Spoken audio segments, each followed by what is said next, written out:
The golden grass of the savannah shimmered under the relentless sun. Hiding within it was a shadow that moved with silent precision. A lioness, lean with hunger, crept low, each step deliberate, her muscles coiled like springs ready to snap. Her amber eyes locked onto a young zebra grazing at the edge of its group. The wind carried no warning. Birds above circled in lazy arcs, oblivious to the drama unfolding below. Every breath she took was measured. Every heartbeat counted. Her cubs waited miles away, their bellies empty, their future resting on this one decisive strike. The zebra, unaware, flicked its tail lazily, chewing tender shoots. Suddenly, the tension snapped. In a heartbeat, she lunged. Grass flattened beneath powerful paws. Dust rose in clouds as the predator closed the distance. Jaws open, claws extended, a dance of survival thousands of years old. But this day would not end as expected. Before the lioness could clamp down upon her target, a thundering of hooves shook the ground. The herd had seen. They had chosen not to flee. Some might say it was foolish, but they were zebras, born to run, living to roam, and they'd stand their ground.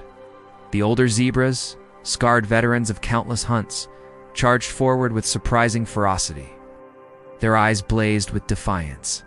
Teeth bared, hooves struck out, slashing at the predator that dared threaten their own. Wood kicked hard, catching the lioness in her side, knocking the air from her lungs. She stumbled, stunned. Another blow came, then another. The hunter became the hunted. The lioness, once so sure, now fought simply to escape. Blood from a shallow gash stained her golden coat. She roared, a sound of pure frustration. With a final desperate leap, she broke free, vanishing into the tall grass. The herd stood firm, heads high, hearts racing but victorious. They had defended what mattered. The young zebra lived, trembling but safe among its protectors. Far away beneath an acacia, the lioness collapsed, panting. Hunger gnawed at her, but deeper still was a sense of defeat. Tomorrow, she would try again. That is the way of the wild. Unforgiving, raw, and real. Our story ends here, but before we go, let's talk about those courageous zebras. You see, when a lion stalks prey, it doesn't just rely on stealth. It uses its incredible senses. A lion can hear a zebra's heartbeat from a mile away, smell fear on its breath, and see the tiniest twitch of its tail.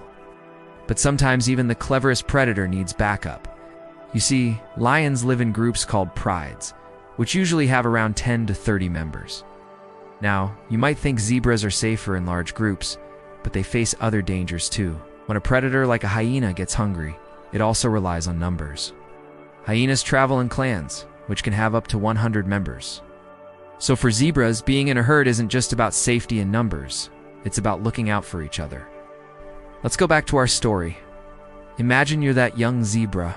You're just minding your own business, munching on some grass, when suddenly danger strikes. The lioness is upon you. But then something amazing happens. Your zebra family, they see what's going on and they don't run away. No, they stand their ground. The adults form a circle around you, protecting you from harm. They kick, they scream, they use their teeth and horns to keep the lioness away. It's a wild scene, a true test of courage and unity. And guess what? It works. The lioness, despite all her skills, has to retreat.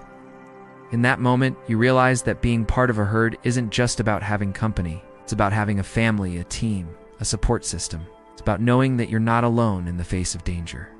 But why do zebras do this? Why do they put their lives on the line for their young? Well, it's simple. It's survival. For zebras, protecting the young is essential. They know that without their care, the foals wouldn't make it in the wild. So they stand together, ready to fight, ready to defend, because that's what families do. Now, you might be thinking this is great for zebras, but what about the lioness? She's hungry. She needs to eat. Well, in the wild, there's always another chance. The lioness can try again tomorrow, or maybe try a different strategy next time. But for now, she's had a taste of defeat, a reminder that even the fiercest hunters aren't always successful. In the heart of Africa, where the sun blazes and the lions roar, there's a land where zebras roam. They run and graze, kicking up dust in the golden light. But when the shadows grow long and danger creeps near, they stand side by side, their strength in numbers, their spirit wild and free. They face the night, a symphony of hooves and might, a testament to unity, a zebra's life. So the next time you see a zebra, remember its story, its courage, and its pride. Reminder that in unity, true strength does reside. Now, we'd love to hear from you. Have you ever seen a zebra or a lion in the wild? How did you feel? What was that experience like for you? Share your thoughts in the comments below. And hey, if you haven't already, hit that subscribe button. Let the wild tales of the talking animals reach you. We've got more adventures waiting, more stories to unfold, so join us, dear friends, and let the journey begin. Who knows where we'll roam next, what wonders we'll explore, or whose path we'll follow through the wild outdoors.